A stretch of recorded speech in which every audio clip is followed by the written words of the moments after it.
Hi guys, I'm Ben, the Spotlight Kid. Welcome back to another episode of In Extremis, the show where we look at the more extreme end of the metal spectrum. Today we're going to look at probably my favorite technical death metal band, Inferi, and their new masterpiece that just dropped a couple of days ago called Vile Genesis. Inferi are a band, that I've been sort of wanting to talk about on this channel since I began the channel, because I really love these guys.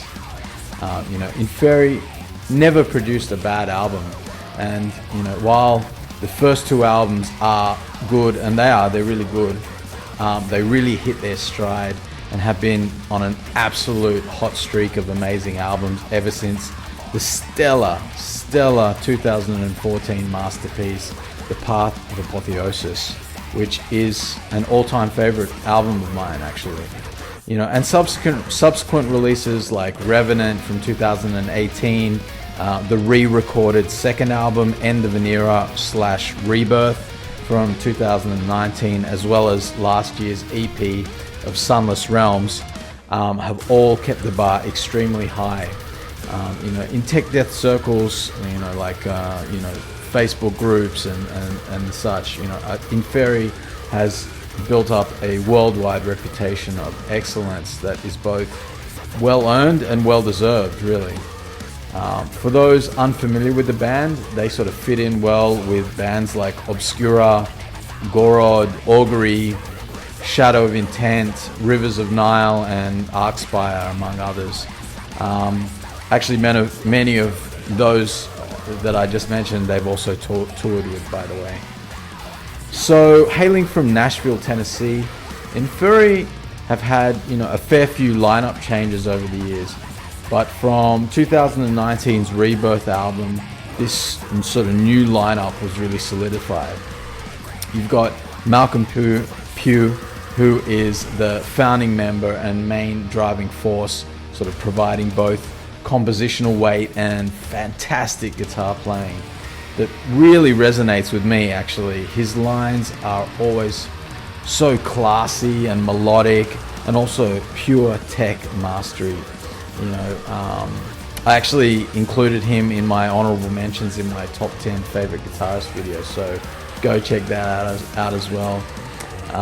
He's an awesome player. Malcolm's partner in crime since Path of Apotheosis is Mike Lowe, who is also an excellent guitarist and really complements Malcolm's style perfectly. Well, actually, they complement each other, I should say, because they really are a great team. And he also has had a huge hand in the composition and production going forward.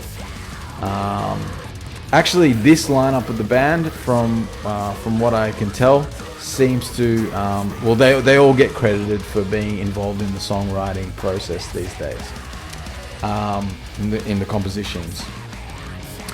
Some of the newer guys include, they're not so new anymore, they've been around for a little bit, but anyway, we've got Andrew Kim on the bass, who is quickly establishing himself as one of the best metal players in the game. Metal bass players in the game. The guy is an absolute beast of a player. And he seems to become more and more indispensable on each subsequent album too. His playing on Vile Genesis is crazy good. So tasty. I love it. As a bass player myself, I can really dig his chops, man. On the drums, they have the drum powerhouse Spencer Moore, who is a total machine. His drumming is unrelenting and everything you'd expect from a top-tier tech death metal drummer. Loaded with complexity, technicality, and precision, and all the tricks and all the awesome expression that you expect from this kind of music. It's all there, and it's just mind-bogglingly, is that a word? Mind-bogglingly good. Anyway, and of course, rounding out the team is the titanium throat and lungs of Stevie Boiser, who took the band sort of vocally in a more slightly more traditional death metal sounding direction with his delivery, but you know, it's expertly handled. His voice is raw, it's passionate, and it's just loaded with power. Really, really good. So this lineup of the band is, you know, it's probably the best lineup of the band, and they sound absolutely killer. Anyway, so that brings us up to the current release, Vile Genesis. So how does this album stack up with their already mighty catalogue? Well, this time they've teamed up with veteran metal producer Dave Otero, whose album credits at this point are pretty much legendary. Anyway, this edition has meant that this is Inferi's best sounding release to date. The production is excellent and serves the songs amazingly well. Everything sounds huge, and the typical wall of sound, Inferi wall of sound, is still there, but this time everything is much more discernible, rich and vivid. Awesome stuff. And I really hope they continue to work with him in the future, because this album sounds terrific. So does the music live up to the production and the band's legacy? I would say an unreserved yes. And I think this might be the band's greatest achievement to date, actually. From the opening 1-2 punch of No Gods But Our Flesh and Maelstrom Prison, which absolutely slay, by the way, until the last haunting guitar lines fade away at the end of Heirs of the Descent, another killer track. The album musically is pure perfection.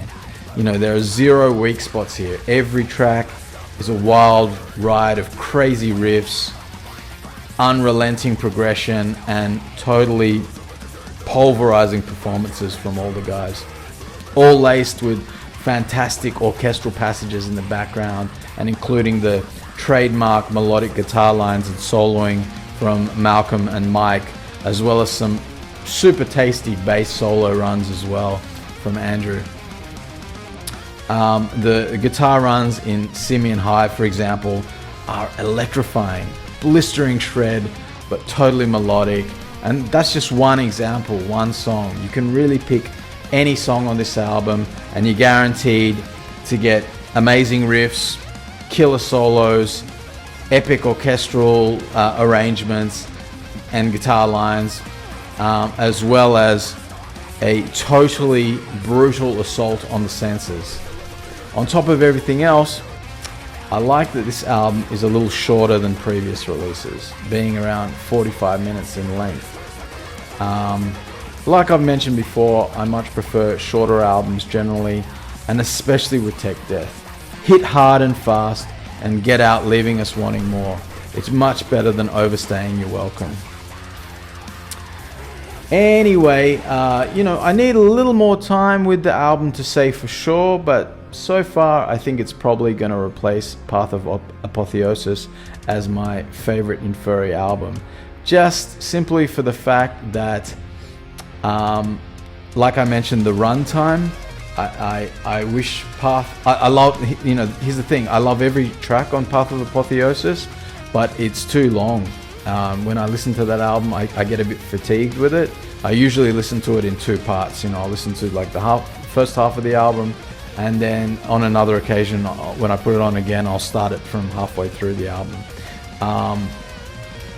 And also the production is...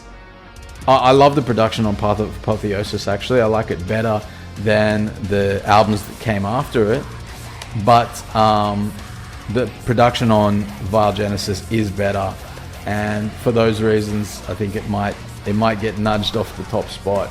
But, you know, I love that album, Path of Apotheosis. It's one of my all-time favorite albums. So, you know, I really don't say that lightly, that it might replace it. You know, Inferi have been have been a favorite band of mine in the extreme end of metal for years now, and you know, they only seem to be improving with age, which is awesome. So anyway, how would I rate Vile Genesis? Well, I really can't find any fault with this album. I love how rich and complex it is while retaining its melodic musicality and groove, and it's technical as hell, you know, as you'd expect from Inferi. But it's, you know, just epic, you know. The performances are all perfect, and the production is great, and it's all serving to deliver an album of truly epic proportions. This is pure perfection, I have to say, and so it deserves nothing less than a perfect 10 out of 10.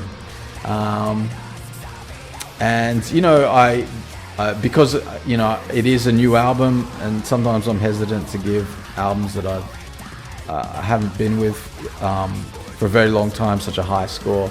But really, I love it. I love every aspect of this album. So 10 out of 10. I'm sure any fans of technical death metal will already know these guys, but in the off chance that you don't know, go now and discover this masterpiece. Go buy their albums, go and buy their merch, and when the touring resumes again, go check them out live and support this great band and the rest of the underground. Anyway, that's it for today, guys. Thanks for helping me put the spotlight on another amazing young band. So until next time, from me, the Spotlight Kid, thanks for watching, stay metal, and see you next time.